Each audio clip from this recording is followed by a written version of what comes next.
Hello friends, welcome to again my channel the Niranjan Tiwari.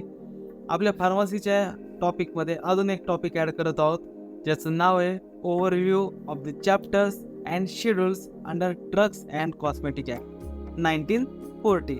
हा chapter महत्त्वाचा आहे मित्रांनो, आणि याच्यामध्ये आपण चॅप्टर्स, शेड्यूल्स हे सगळं पाहणार आहे. मराठीमधून आहे आणि याच्यासाठी ट्रिक्स पण आहेत, आणि मजेशीर ट्रिक्स आहे, तो आपण सगळेजण एन्जॉय करणार आहोत ह्या ट्रिक्सला. तर व्हिडिओ सुरू करण्यापूर्वी मी रिक्वेस्ट करेल सगळ्यांना, जर तुम्हाला व्हिडिओ आवडला असेल तर लाईक करा, मित्रांसोबत शेअर करा आणि सबस्क्राईब देखील करा. दुसरी गोष्ट अशी की ट्रिक्स सांगत असताना काही गोष्टी अशा येऊ शकतात माझ्याकडून, किंवा ट्रिक्स सांगितल्या जाऊ शकतात की जेणेकरून काही एक ग्रुप ऑफ पीपल्सला काही किंवा काही व्यक्तींना वाईट वाटू शकतो. तर त्यासाठी मी आधीच तुमची दिलगिरी व्यक्त करतो. तर जास्त उशीर न करता आपण चॅप्टरला सुरुवात करूया. तर सगळ्यात सुरुवातीला आपण पाहूया याचे चॅप्टर कोणकोणते. तर बेसिकली याच्यामध्ये टोटल 5 चॅप्टर असतात. पहिलं चॅप्टर जो आहे प्रिलिमिनरी आहे. प्रिलिमिनरीमध्ये तुमचं आहे जे पहिलं सेक्शन 1 to 3 याच्यात कंटेंट आहे, ज्याच्यामध्ये शॉर्ट टायटल्स असतील, काही एक्सटेन्शन आहेत, कमेन्समेंट आहेत, हे याच्यात घेतलेलं आहे. डेफिनेशन्स आहे. डेफिनेशनमध्ये महत्त्वाचे डेफिनेशन घेतलेले आहे. ड्रग कशाला म्हणलं जाईल, मेडिकल प्रॅक्टिशनर कशाला म्हणलं जातं आहे, कॉस्मेटिक्स कशाला म्हणलं जातं आहे. ओके, पण ह्या डेफिनेशन ज्या आपण समजतो किंवा ज्या बाकीच्या बुक्समध्ये त्या नाही आहेत. या लिगल डेफिनेशन आहे. जी वस्तू आहे ती त्या वस्तूत बसती करे.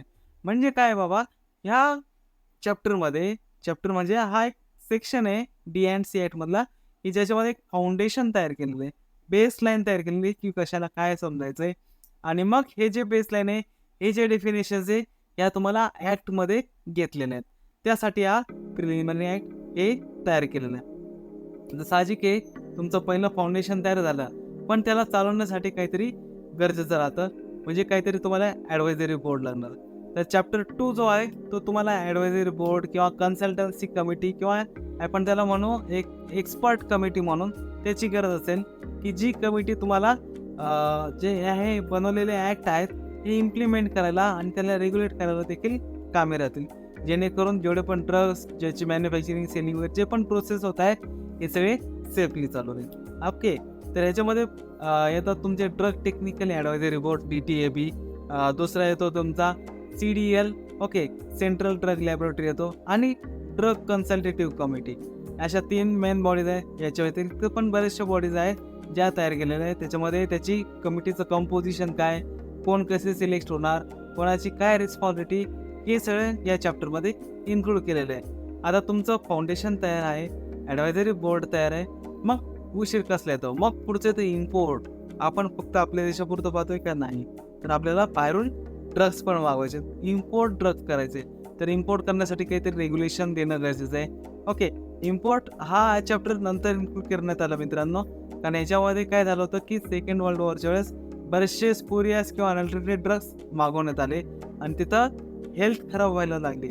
त्यामुळं हा चॅप्टर इन्क्लूड केला गेला नंतरून, की जेणेकरून आपल्याला जे इम्पोर्ट ड्रग्स होणार आहे ते चांगले यावेत. याच्यात डेली जसं जसं आपलं जग अपडेट होते त्याच्यानुसार अमेंडमेंट करत गेलेले, पण चॅप्टर मात्र इम्पोर्ट ऑफ ड्रग्स म्हणूनच आहे. ओके, तर थोडक्यात काही की चुकीचे ड्रग्स जर आले बाहेरून, किंवा ज्याला परमिशन आहे असे ड्रग्स जर तुम्ही मागवताय, तर तो गुन्हा आहे. त्याच्यावर तुम्हाला काय शिक्षा व्हायची काय नाही, हे सर्व ह्याच्यामध्ये दिलेलं आहे. ओके, तर हे तिसरा झाला. आता महत्त्वाचं आहे, हे बाहेरून सगळं झालं. चौथा जो आहे तो तुमचा आहे मॅन्युफॅक्चरिंग, सेल आणि डिस्ट्रीब्युशन. ओके, मॅन्युफॅक्चरिंग, सेल आणि डिस्ट्रीब्युशन जो आहे स्टँडर्ड क्वालिटी मेंटेन ठेवण्यासाठी, किंवा लायसन्सिंग रिक्वायरमेंट काय आहे ते करण्यासाठी, मॅन्युफॅक्चरिंग काय आहे, सेलिंगला काय, हे सगळ्या गोष्टी पाहण्यासाठी काय काय बेसिक रिक्वायरमेंट आहे, हे सगळं चॅप्टर 4मध्ये दिलेलं आहे, जे तुम्हाला एन्श्युअर करणारे एक इफेक्टिव्ह मॅन्युफॅक्चरिंग करण्यासाठी, सेलिंग करण्यासाठी आणि डिस्ट्रीब्युशन करण्यासाठी. हा माल कुठं जाणार, तो माल कुठं जाणार, कसा विकला जाणार, कसा बनवायचा आहे, हे सगळं एक प्रॉपर वेनी झालं पाहिजे. तर त्याच्या सगळ्याच्या एक बेसिक थीम लाईन जी आहे ती या चॅप्टर 4मध्ये टाकलेली. ओके, एक गमतीशीर भाग आहे या चॅप्टर 4चा, अजून एक पार्ट आहे. Okay, chapter 4A. तर हेच सगळं जे आपण पाहिलं आधीचं, हे सगळं ॲलोपॅथिक ड्रग्ससाठी होतं. आता जे पाहतो आहोत ते आयुर्वेदा, सिद्धा आणि युनानी ड्रग्स, ज्याला म्हणलं जातं आसू ड्रग्स. ओके, तर ह्या आसू ड्रग्ससाठी पण सेम कॉम्बिनेशन आहे, सेम आहे. ओके, फक्त ट्रॅडिशनल मेडिसिन्स म्हणजे काहीतरी त्याला बेसलाईन आहे किंवा विथ ट्रेड चालत आलेलं आहे. ओके, परंपरेनुसार अशा वनौषधींसाठी किंवा अशा आयुर्वेदिक औषधांसाठी जे आहे ती हा चॅप्टर इन्क्लूड केलेला आहे, ज्याला चॅप्टर 4A म्हणून म्हणलेलं आहे. आणि लास्टला चॅप्टर 5 मिसलॅनियस. आता हे सगळे वरचे जे आहे चॅप्टर 4 पर्यंतचे हे सगळे गव्हर्नमेंटने डिसाईड केलेले. पण मित्रांनो, जर तुमच्यावरच अन्याय होत असेल, एखादा गव्हर्नमेंट अधिकारी जर काही चुकीचं करत असेल किंवा चुकून काही घडत असेल गव्हर्नमेंटकडून, तर तुम्हाला तिथं दाद मागण्याची पण मुभा आहे. आणि त्यासाठी चॅप्टर 5 देखील इन्क्लूड केलेलं आहे. म्हणजे कोणी स्वतःच्या सत्तेचा किंवा स्वतःच्या पॉवरचा जो आहे रॉंग युटिलायझेशन करतोय किंवा काही वेळेस असं पण होतं की इन केस ऑफ इमर्जन्सी, जसं कोविडमध्ये झालं की काही गाईडलाईन आपल्याला थोड्या काळासाठी बंद कराव्या लागल्या होत्या. 24 तास मेडिकल चालू ठेवणं होतं, फार्मासिस्टची जबाबदारी वाढली होती, सेलिंग, काही वेळेस तुम्हाला ड्रग शॉर्टेज पाहायला भेटत होते, औषध शॉर्टेजमध्ये होते, तर त्यासाठी काही कायदे थोडेसे रिलॅक्सेशनमध्ये ठेवण्यात आले. तर हे जे आहेत काही काळासाठी जे करण्यात येतं ते सगळं चॅप्टर 5 याचे प्रोव्हिजन करण्यात आलेली. तर मित्रांनो, एवढेच आपल्याला चॅप्टर आहेत.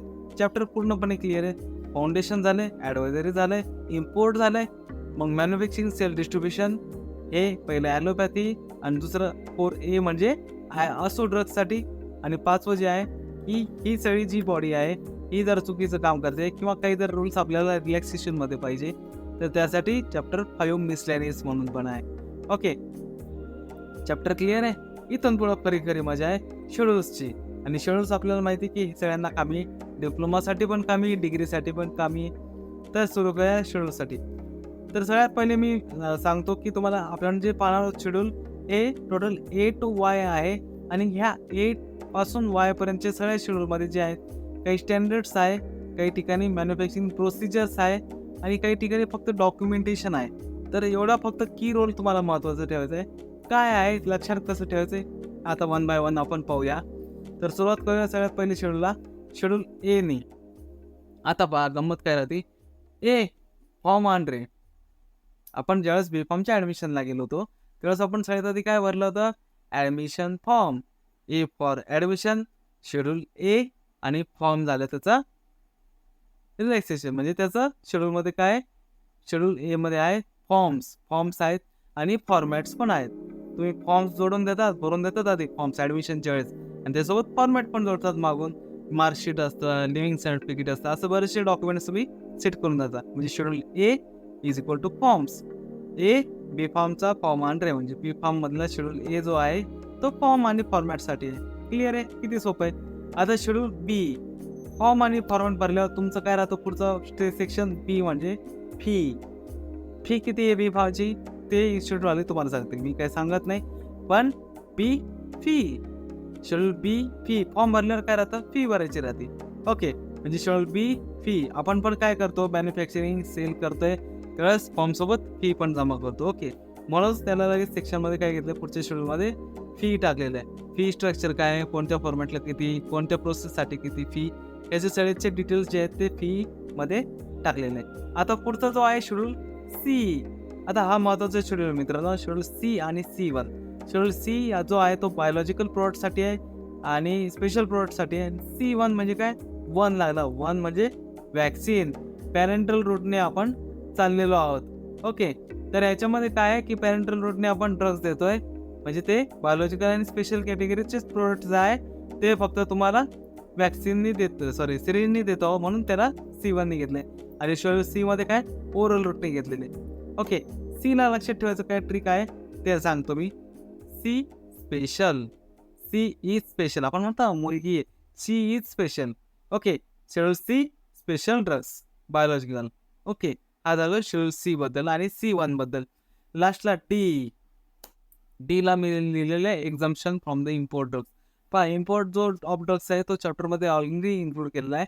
पण काही जे ड्रग्स आहे, जे औषधं आहेत, पण त्याला तेवढं स्ट्रिक्ट कायदे नसायला पाहिजे, त्याचं काहीतरी सूट द्यायला पाहिजे.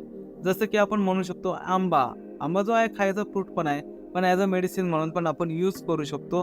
ओके, तर ते एक्झम्पशनमध्ये त्याला टाकलेले आहे. असे काही ड्रग्सची लिस्ट आहे की ज्याला एक्झम्पशन भेटलेलं आहे, किंवा काही ऑर्गनायझेशन आहे ज्याला एक्झम्पशनमध्ये टाकण्यात आलेलं आहे. ओके, की जे इम्पोर्ट एक्सपोर्ट करू शकतात, म्हणजे MNC ग्रुपच्या कंपनीज असतील ते त्यांच्यासाठी मागवतात बाहेरच्या देशातून.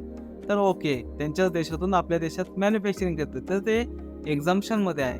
ओके, तर तिथे ड्युटी चार्ज वगैरे ते लागत नाही. आपण ऑलरेडी इम्पोर्टचा एक चॅप्टर तुमच्या सिलेबसमध्ये आहे, त्याच्यामध्ये याच्यात बऱ्यापैकी एक्सप्लेनेशन केलेलं आहे. जमलं तर मी त्याचा पण व्हिडिओ तुम्हाला लवकरच शेअर करेन. तर हा जो आहे शेड्यूल डी बद्दल पाहिलं. आता लक्षात कसं ठेवायचं आहे, डी वन काय लक्षात ठेवायचं, डी से दुबई. तुम्ही पाहता मित्रांनो, दुबईवरून भरपूर स्मगलिंग इल्लीगल होती, म्हणजे डी से दुबई एक्झाम्शन करून आणले नाही, सूट देऊन. ॲक्च्युली सूट कुठून नाही, नेपाळवरून आणू शकता, पण तुम्ही दुबईवरून आणताय नाही, इट्स इल्लीगल. तुम्हाला कस्टम वगैरे ड्युटी करावी लागते हे. Okay, that is the another part. फक्त आपल्याला लक्षात ठेवण्यासाठी मी तुम्हाला शेड्यूल डीचं नाव सांगते. डी फॉर दुबई, दुबईवरून एक्झाम्शन. दुबई म्हणजे काय, बाहेरचा देश, म्हणजेच काय, इम्पोर्टसाठी. लक्षात आलं, ABCD. ओके, नंतर येतो तुम्हाला ई कधी होतं असं, पॉयझनस सबस्टन्स काहीतरी खाल्ल्यानंतर. ओके, एकदम खराब सबस्टन्स, तर पॉयझन. ओके, तर शेड्यूल ई जो आहे तो पॉयझनस सबस्टन्ससाठी आहे, पण याच्यात थोडंसं उलट आहे. ई आधी घेतले तुमचे आयुर्वेदा, सिद्ध आणि ड्रग्समध्ये. ओके, आणि शेड्यूल E1 जो घेतला आहे तो पण पॉयझनस ड्रग्स आहे, पण तो तुमचा नॉर्मल जे ॲलोपॅथिक सिंथेटिक केमिकल्स असे टाईपचे जे असतील त्यातले पॉयझनस गॅसेस वगैरे हे त्याच्यामध्ये टाकण्यात आलेले. ओके, ई म्हणलं की पॉयझन, एवढं लक्षात ठेवा, फक्त इझी आहे. देन नेक्स्टकडे जाऊ आपण. महत्त्वाचं आहे schedule F. Okay, schedule F म्हणलं की blood and blood related reports. आता ह्याला लक्षात ठेवायचं सर, आता ते सांगतो. ओके, ब्लड ज्यावेळेस पण घ्यायची गोष्ट येते, ब्लड कधी आपण यूज करतो ज्यावेळेस एखादा डोनर असतो आणि एखादा ॲक्सेप्टर असतो. ओके, डोनर आणि ॲक्सेप्टर असं आपण त्याला समजू. एफची दांडी अशी, इथं डोनर झोपलाय, इथं ॲक्सेप्टर झोपलाय. ओके, हे झालं एफ. ओके, एफ म्हणजे blood and blood related products. हा सिंगल एफ जो ब्लड अँड ब्लड रिलेटेड प्रोडक्ट्ससाठी बनवलेला आहे, त्याचे स्टँडर्ड तो मेंटेन करतो. ओके, स्टँडर्ड लक्षात ठेवा, म्हणजे त्याचं स्टोरेज कंडिशन कशी असायला पाहिजे, pH किती असला पाहिजे, विस्कोसिटी किती असली पाहिजे, depend on the product that we are, म्हणजे ते सगळं आपल्याला शेड्यूल एफमध्ये आहे स्टँडर्डसाठी. ओके, नंतर येतं शेड्यूल F1. म्हणलं की तुम्हाला लक्षात ठेवायचं की काहीतरी सिरीज टाईप आहे, पॅरेंटल टाईप आहे. ओके, जे लागणार आहे. आता इथं काय, F1 म्हणलं की इथं येतं तुमच्या वॅक्सिनसाठी, वॅक्सिन प्रिपरेशन. ओके, तर इथं एफ म्हणलं की वॅक्सिन, F1ला वॅक्सिन म्हणून म्हणलेलं आहे, तर तेच आहे, ब्लडमध्ये आपण वॅक्सिन टाकलेली आहे सिरीजनुसार. F2. ओके, हा जो F2 आहे हा तुमचा, असं लक्षात ठेवा, एफ जो आहे तो 2. ओके, 2 म्हणलं की ड्रेसिंग. ओके, ड्रेसिंग येते ना अशी मध्ये बँडेज, तर असं बँडेज लक्षात ठेवायचा. ते झाले 2. F2 क्लिअर आहे. इथं पहा, F2 तुम्हाला अशा पद्धतीने आहे, लक्षात ठेवायचं. 2 लक्षात ठेवायचे आणि ड्रेसिंग बँडेज. F3 आता 2मध्ये अजून एक स्पेशल, म्हणजे बाहेरून काहीतरी प्रोटेक्टेड आहे आणि मधून काहीतरी गेलेलं आहे, म्हणजे F3 that is something special, means umbilical cords. Umbilical cord म्हणजे मराठीत म्हणतात नाळ. ठीक आहे, F3 नाळच्या बाबतीतले जे पण स्टँडर्ड्स आहेत. ओके, हा खूप महत्त्वाचा कायदा आहे. हा कधीतरी वेळ भेटेल तसं मी तुम्हाला एक्सप्लेन करेन, आणि मजेशीर स्टोरीज पण आहे याच्या मागची. तर F3 जे आहे ते अम्बिलिकल कॉर्ड्सच्या स्टँडर्डसाठी, F2 जो आहे तो तुमच्या सर्जिकल ड्रेसिंग आणि बँडेजेससाठी, आणि F1 जे आहे ते वॅक्सिन आणि त्याच्या प्रिपरेशनसाठी, आणि सिम्पल F जो आहे तो ब्लड आणि ब्लड रिलेटेड प्रोडक्टसाठी. जेवढे पण आपण पाहिले ब्लडचेच आहे. वॅक्सिन ब्लडमध्ये देतो, ड्रेसिंग ब्लड आल्यावरच लावतो, आणि अम्बिलिकल कॉर्ड्स ब्लड टू ब्लडच राहतं ते सगळं. ओके, त्यामुळं तुम्हाला सोपं आहे, हे सगळं ब्लडच्या रिलेटेड आहे. आणि F एवढं फक्त लक्षात ठेवा, 2 F आले म्हणजे 2 डोळे आले. F फोकस, 2 फोकस आहे म्हणजे FF, that is for the ophthalmic products. याच्यात पण मित्रांनो स्टँडर्ड्सच आहे. तर Fमध्ये जेवढे पण दिले आहे ते तुम्हाला सगळे स्टँडर्डसाठीच मेन्शन केलेले आहे. आता नेक्स्टकडं आपण पाहूया. नेक्स्ट शेड्यूल जो तुमचा चालू होते तो आहे शेड्यूल G. ओके, मी तर क्लिक करतो म्हणजे तुम्हाला पाहायला भेटेल. शेड्यूल G जो आहे तो तुमचा जो आहे ते असे ड्रग्स आहे की जे तुम्हाला मेडिकल सुपरविजनच्या अंडर घ्यायचे. मेडिकल सुपरवायझर म्हणजे कोण, डॉक्टर्स. लिगल भाषेत त्याला रजिस्टर्ड मेडिकल सुपरवायझर असं म्हणलेलं आहे. ओके, तर हे जे डॉक्टर्स यांच्या अंडर आपण कोणतं घेतो, जसं की हार्मोनल प्रोडक्ट्स. ओके, त्याच्यात तुम्ही हार्मोन प्रोडक्ट्स घेऊ शकताय. Okay, G means under the guidance, okay, और under the observation. G for गायडन्सवरून आले की तुमचे जे स्पेशल प्रोडक्ट्स आहेत ते तुम्हाला याच्यात म्हणजे हार्मोनल प्रोडक्ट्स. किंवा दुसरी ट्रिक अशी आहे, GH लक्षात ठेवा. GH म्हणजे तुम्ही म्हणता ना ग्रोथ हार्मोन, तर G म्हणजे काय, schedule G is equal to hormone असं करा. शेड्यूल GH, शेड्यूल Gचं काय, H वरून सुरू होणारं हार्मोन. लक्षात आहे, सोपं. GH झालं. त्याच्यानंतर येतो तुमचा शेड्यूल H. मित्रांनो शेड्यूल H माझ्यावर तुम्हाला सगळ्यांना माहिती असेल. ओके, प्रत्येक मेडिकलमध्ये गेलं, कुठेही गेलं, तुम्हाला मेडिसिनवर पाहायला भेटेल शेड्यूल H ड्रग. म्हणजे काय, प्रिस्क्रिप्शन शिवाय भेटणार नाही आहे तुम्हाला. ओके, म्हणजे ते मेडिकल सुपरविजनमध्ये घ्यायचंच आहे असं नाही आहे, पण तुम्ही त्याला घेऊ शकताय फक्त डॉक्टरनी प्रिस्क्राईब केल्यावर. घरी घेऊ शकताय, पण डॉक्टरनी प्रिस्क्राईब केलेल्या जे आहे जसा डोस आहे त्यानुसारच तुम्हाला घेणं गरजेचं आहे. तर ते आहे तुमचे शेड्यूल H ड्रग्स. आणि H1 ड्रग जे आहे ते त्याला स्ट्रिक्ट कंट्रोल दिलेला आहे तुम्हाला. म्हणजे काय की बाबा त्या नार्कोटिक टाईपचे काही ड्रग्स असतील किंवा त्याची सवय लागू शकते अशा टाईपचे काही ड्रग्स असतील किंवा झोप वगैरे सेडेटिव्ह टाईपचे ड्रग्स असतील, अशा टाईपच्या ड्रगला त्याचा मिसयूज होऊ शकतो, म्हणून त्याला स्पेशल कॅटेगरी दिली शेड्यूल H1.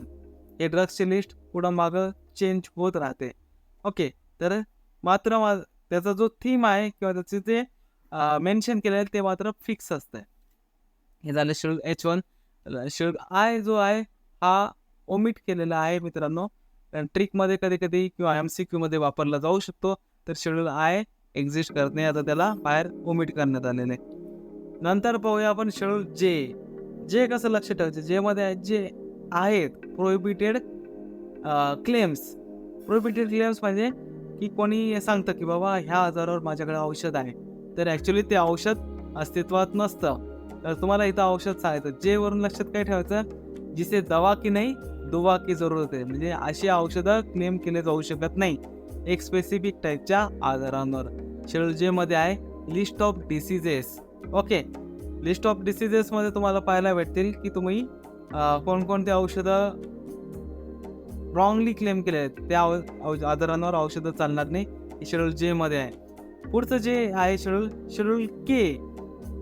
शेड्यूल K जे आहे ते एक्झम्पशनसाठी आहे की काही कारणास्तव आपण त्याला सूट देण्यात आलेली.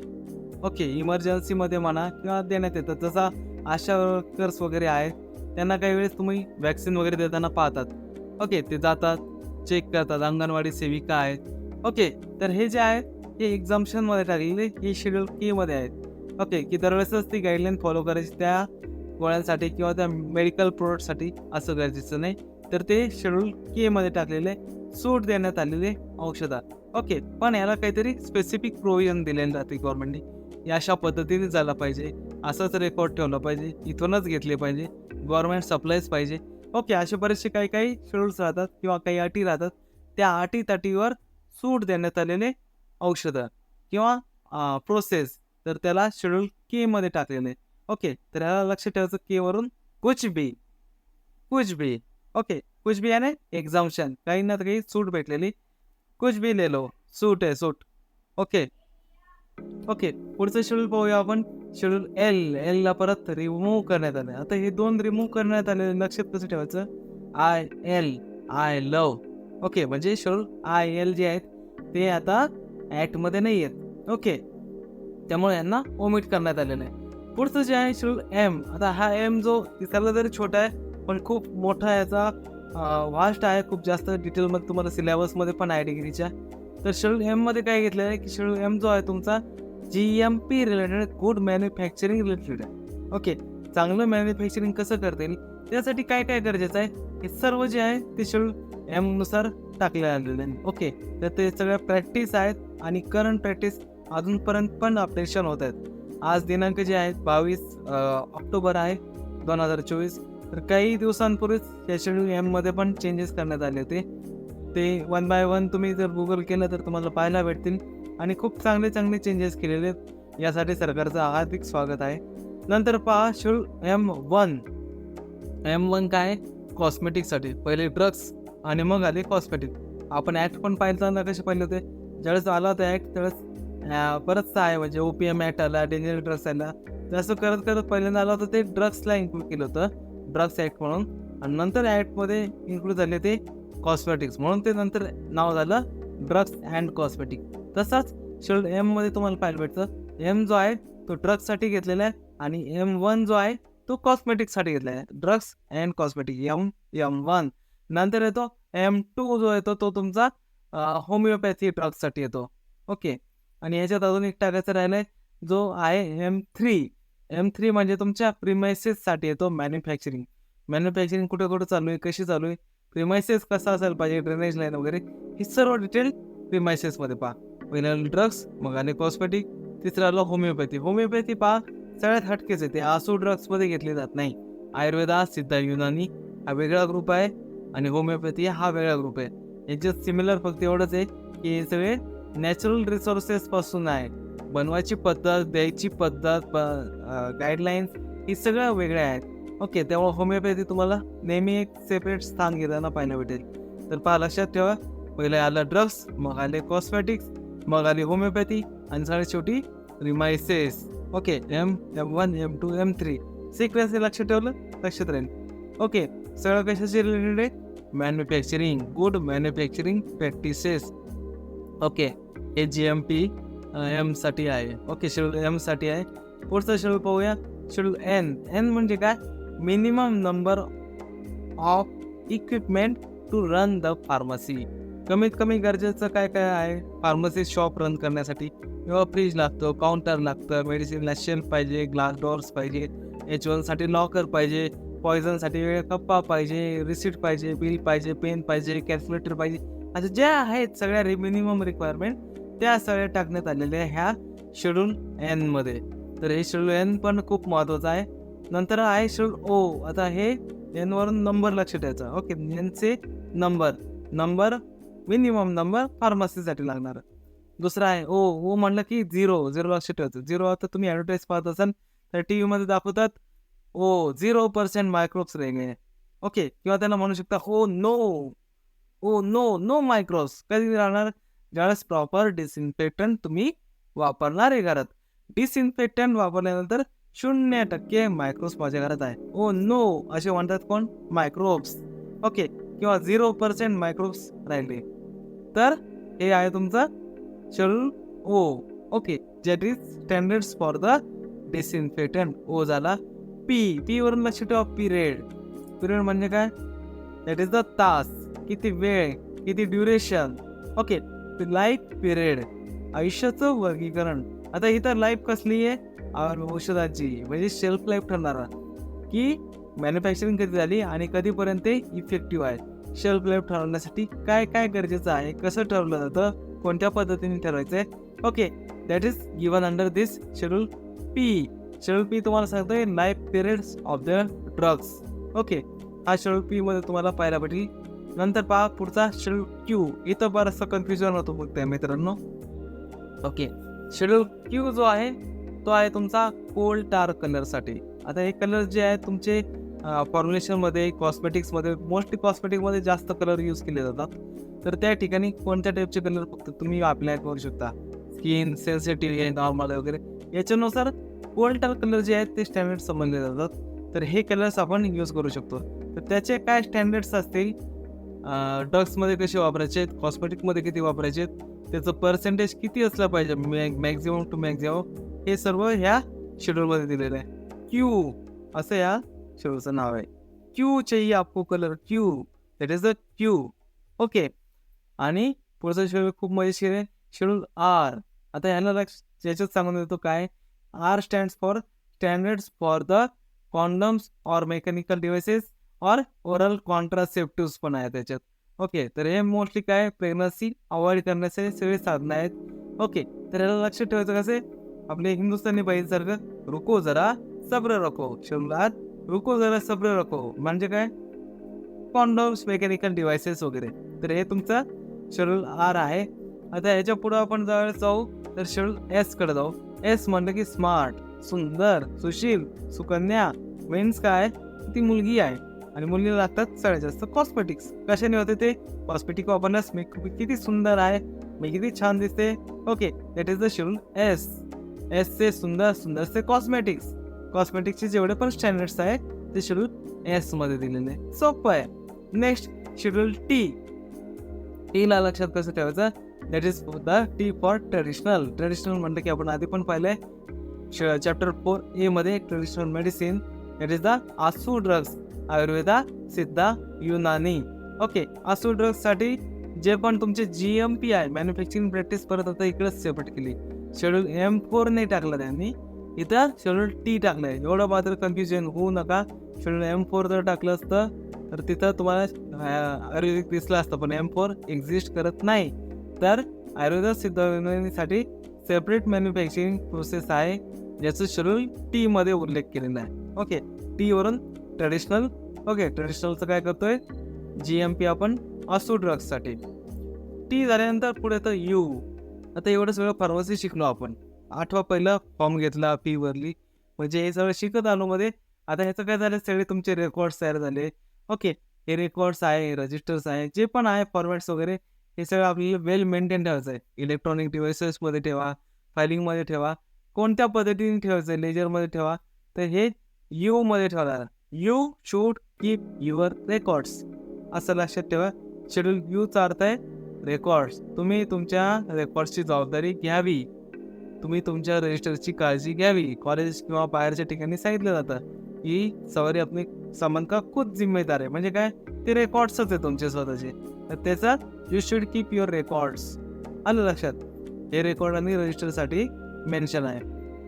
नंतर येतो schedule V for VIP person. VIP person काय करतात, मस्त एकदम भारी भारी म्हणजे आपल्याकडे नसतात असे डिव्हायसेस ते वापरतात. म्हणजे काय, की ते काहीतरी पेटेंटेड वापरतात किंवा त्यांची प्रोप्रायटरी मेडिसिन, स्वतःच काहीतरी इन्व्हेन्शन असेल त्यावेळेस ते वापरतात. म्हणजे काय, की पेटेंटेड ड्रग्स असतील किंवा प्रोप्रायटरी मेडिसिन असतील, हे तुमचे येतात शेड्यूल व्ही मध्ये, आणि याचे स्टँडर्ड्स पण मेंटेन आहेत. तर हे स्टँडर्ड सगळे तुमचे टाकलेले असतात शेड्यूल व्ही मध्ये. पुढचा आहे शेड्यूल डब्ल्यू जो आहे तुमचा, की जे ड्रग्स ॲडव्हर्टाईज करतात ज्या ड्रग्सची. ओके, आता इथं पेटंटच्या अपोजिट, पेटंटेड 20 वर्षानंतर संपल्यानंतर या ड्रग्सची ॲडव्हर्टाईज करायची गरज नाही, कारण ऑलरेडी त्याची ॲडव्हर्टाईज झालेली राहते. तर हे येतात मोस्टली जेनेरिकमध्ये. ओके, व्ही असा आहे. ओके, व्ही असा आहे आणि हा व्ही सोबत लागला, दोनदा व्ही लागला म्हणजे डब्ल्यू झाला. डब्ल्यू म्हणजे जेनेरिक, पहिले पेटंट आले मग जेनेरिक आले.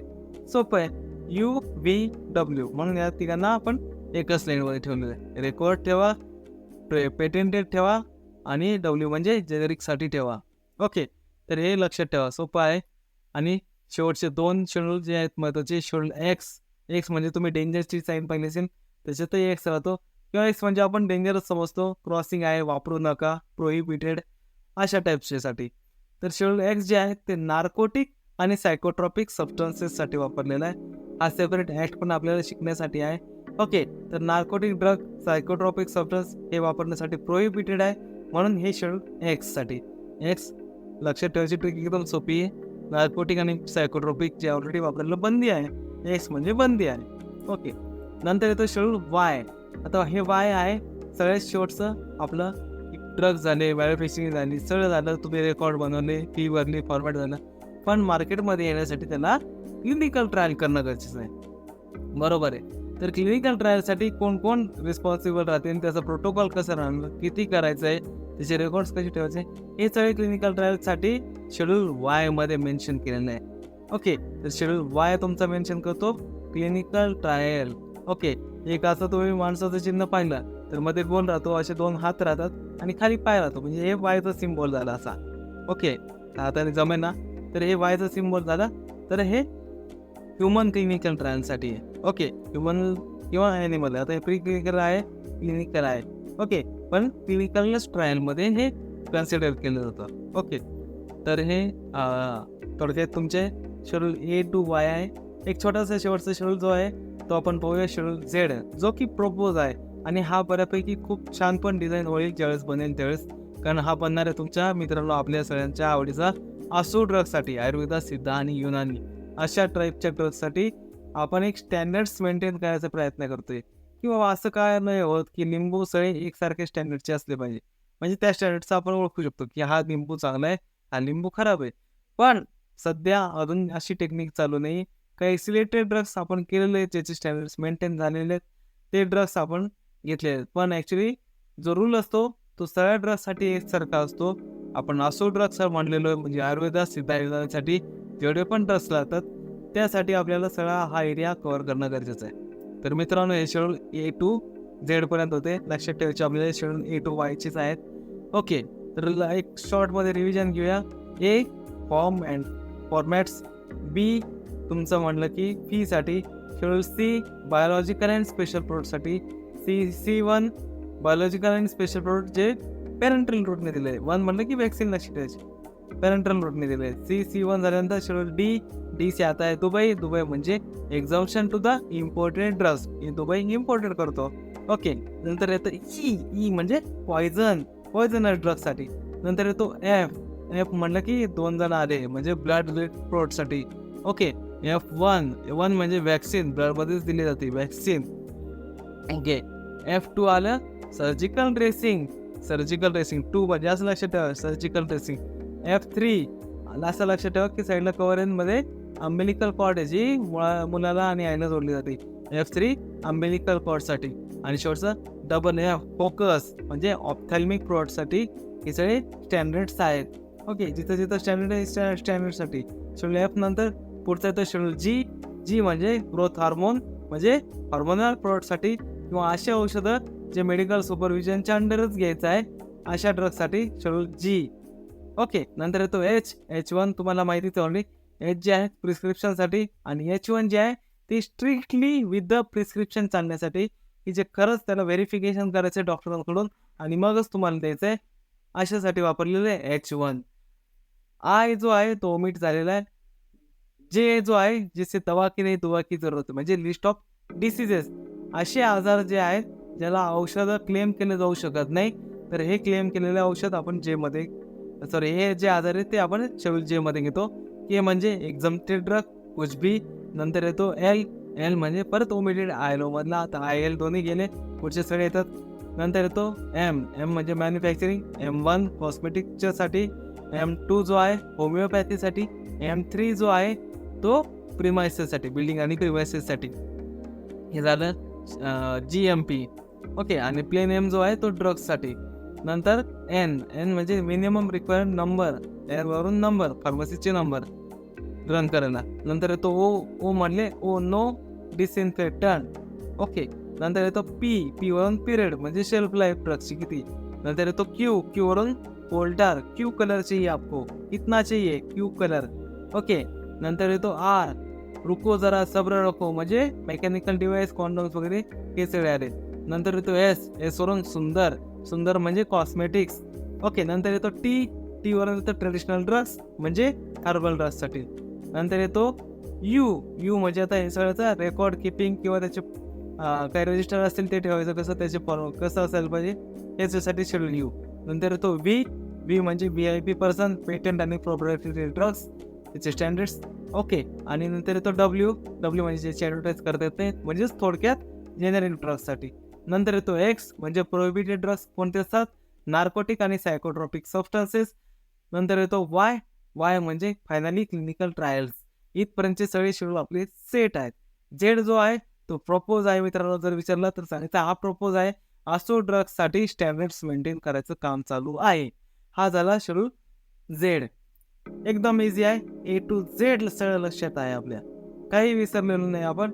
अशा पद्धतीने शेड्यूल फक्त 2 दिवस करा ट्राय, किंवा काही जण माझ्या मते अर्ध्या तासात किंवा मी शिकवतो आपण लक्षात राहिलेलं असेल, ही मी गॅरंटी देतो. आणि घाबरायचं नाही, बिंदास लिहायचं. सगळे शेड्यूल सगळे आपलेच आहे आणि कामाचे पण आहेत. फार्मसीमध्ये काम करताना नेहमी नियमाने काम करावं हे मी तुम्हाला आवाहन करेन. आणि दुसरी गोष्ट, आपल्या जर हा व्हिडिओ आवडला असेल तर परत एकदा लाईक करा, शेअर करा, सबस्क्राईब करा. येस, आणि तुम्हाला काही क्वेश्चन्स असतील तर कमेंट्समध्ये नक्की टाका. तुम्हाला जर कोणते आवडीचे किंवा अवघड लेक्चर्स चालले असतील तर ते देखील मला सांगा. मी त्याच्यावर व्हिडिओ बनवून तुम्हाला आपण चांगल्या प्रकारे तुम्हाला पोस्ट करायचा मी प्रयत्न करेन. तर इथं आपण थांबूया.